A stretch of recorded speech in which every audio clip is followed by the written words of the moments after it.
Louisiana Senator John Kennedy joining me now for more on what we can look forward to during today's testimony. Thank you very much for taking time. A busy day for you.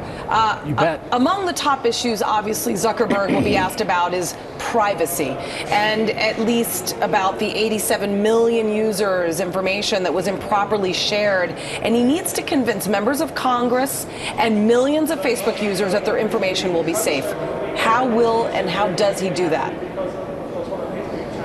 He does it by being candid.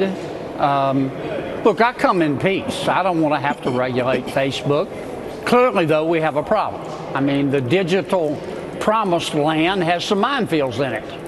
And one of those minefields is the protection of people's privacy.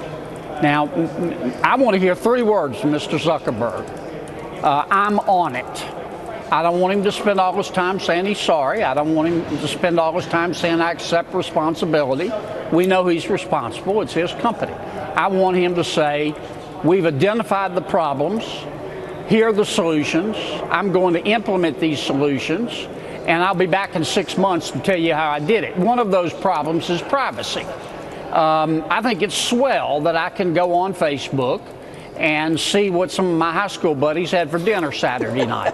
But in return, I don't think I should have to give up all of my data to Facebook and God knows who else in the Milky Way. That's just not a fair trade, in my opinion. No, it's not. You know, Zuckerberg is also going to likely be asked about a consent decree Facebook signed with the Federal Trade Commission back in 2011. It said it had deceived consumers by telling them they could keep their information on Facebook private. And I'm not just talking about your friend's dinner here. And then repeatedly allow it to be shared and made public. Facebook denies it violated the decree. The FTC is investigating. If they are found in violation, Facebook faces some pretty hefty penalties. Well, the FTC issue is on the table, and he will be asked about that. I'll tell you another issue he will be asked about. Does Facebook have a political bias? Now, a great deal has been made about the fact that the most recent breach came with Cambridge Analytica, which worked for President Trump. But the media advisor for President Obama was recently quoted in the New York Post. And I'll tell you what she said. She said, they, meaning Facebook, were very candid that they allowed us to do things that would not have been allowed someone else to do because they were on our side.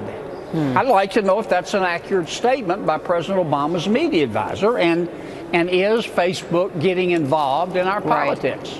Yeah, there's also the Russian hijacking. Speaking of getting involved in our politics, I mean, Facebook has taken heat for, you know, the fact that Russia used its platform to influence the 2016 presidential election. And in doing so, Russian military intelligence actually were able to create profiles of fake Americans to promote emails stolen from Democrats by Russian hackers. The whole thing is just a huge mess. Is Zuckerberg going to be in hot water for that?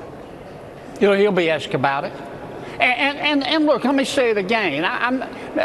Facebook's a fine company. It's an American company. I'm very proud of that. It's big. It's powerful. I'm not against big. I'm against dumb.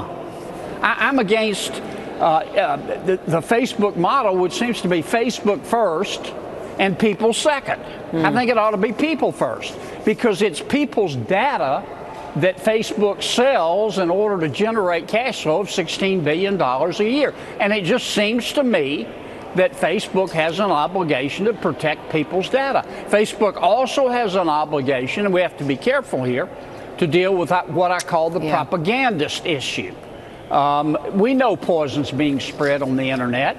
How are we going to stop it? But also, what's poison? You get off quickly into First Amendment issues there. All right. Well, we'll be watching. Thank you very much. I agree with you, though. I like big and I don't like dumb. We're seeing eye to eye on a lot of things today. Louisiana Senator John Kennedy, thank you very much. Appreciate you taking the time. Thanks for having me.